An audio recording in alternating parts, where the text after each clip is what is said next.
Your next comic's hilarious. She's one of the producers of Glovebox Comedy right here in Boston. You can see her performing all over the place. Put your hands together for Nancy Sen.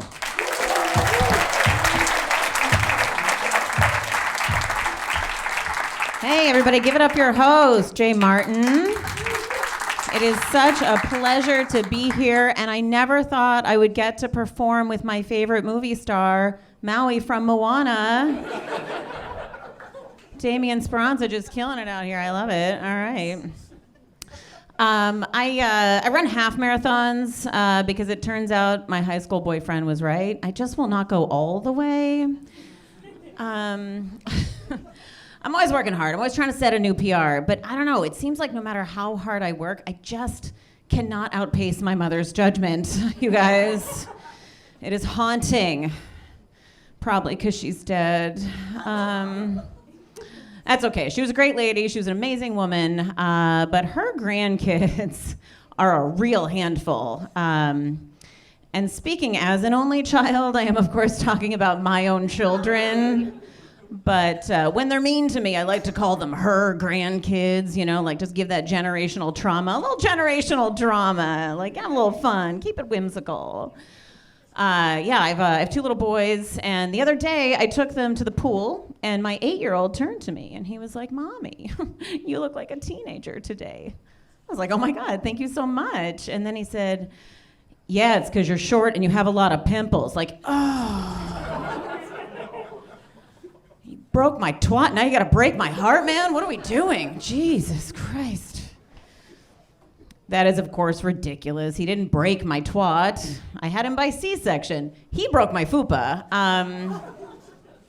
His little brother broke my twat. yeah. I had him in a vaginal birth after C-section, which, to the uninitiated, they call that a VBAC in the trades, which I personally think is a bit of a misnomer, because after that, you ain't never getting that VBAC, you guys. Like, that pretty little indoor pussy you used to have, she is now a feral outdoor Maine Poon. Never the same. And the indignities don't stop there. That same kid, I picked him up from camp over the summer, and we walked past this family with 3 kids, and he turned to me and he was like, "Mommy, are we gonna have any more children in our family?" And I explained in a very age-appropriate way that Mommy's twat is now exclusively an in-hole. That's a joke. Don't call CPS. But I was like, no.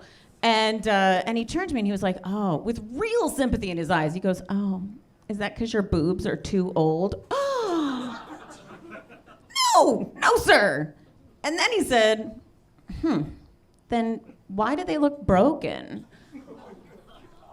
So anyway, I've killed him. Just kidding. And in his defense, look, I was pregnant or breastfeeding for 5 straight years, so at this point they don't so much sag as they unfurl like a fruit roll-up. Not in his defense, it's 50% his fucking fault, you guys, all right? That's not on me, that's on you. I had my kids when I was a little bit older. I was 35 and 38 when they were born. And if you don't know, anytime you are pregnant after the age of 35, the medical term for that is geriatric pregnancy. What patriarchy? I don't know. It seems unfair, at an age when like most of my joints still work, I'm out here spinning cum into people like a goddamn magician. And my doctor gets to neg me in a medical record, all right? That seems unfair. Especially when like guys, like their dicks don't work at any age, and we just call that whiskey dick. Which sounds delicious, all right? Sounds like we're out here putting the cock in craft cocktail, you know what I mean? Like, I'll take a whiskey dick. I don't want that straight up. I want it on the cocks, all right? I'm gonna throw a little maraschino cherry in that bad boy. Give it some herpes. Yum, yum, yum. Anyway.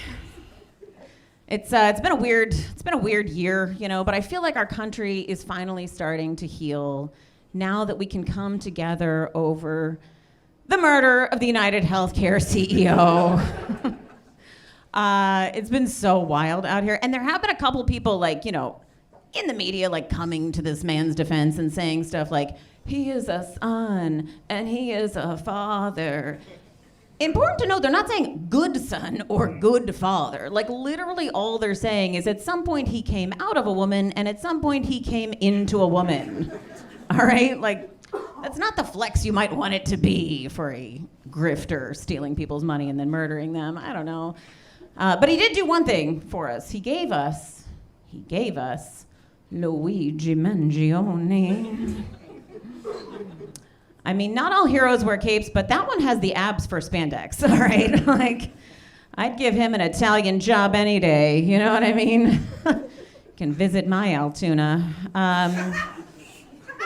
That's disgusting. I'm already sorry. I don't know, it's like this whole Luigi Mangione is making me question my identity as a feminist a little bit. Because last week, if you had asked me if I was into like a lone wolf who rides buses and carries firearms, I would have said, no, ma'am. And then you gave me Luigi with his Neanderthal brow and his winning smile, looking like if Prince Charming knew how to like pull your hair just the right amount. Like, see, I am a daughter and a mother. I'm disgusting. It's not a defense, all right? Anyway. I don't know. 2024, it's been a rough year for the ladies in a lot of ways, which is too bad because 2023, culturally speaking, bit of a banger, I must say. You know, like highest grossing movie was Barbie. Highest grossing concert tour, NFL Commissioner Taylor Swift. Grossest person to fondle a cock during a children's musical theater performance, Congresswoman Lauren Boebert. All right. We were out there just taking over everything, including being incredibly disgusting, all right? And I'm here for it. You know, like, I want to live in a world where a woman gets an unsolicited dick pic and she doesn't recoil in disgust. She just volleys back with her own bushy, ungroomed flaps pic. Or like a close-up of her used Diva cup, all right? Because sometimes it's not about equal rights. Sometimes it's about equal wrongs, all right? Lean in and lube up, my friends. I've been Nancy Sen. Thank you guys so much.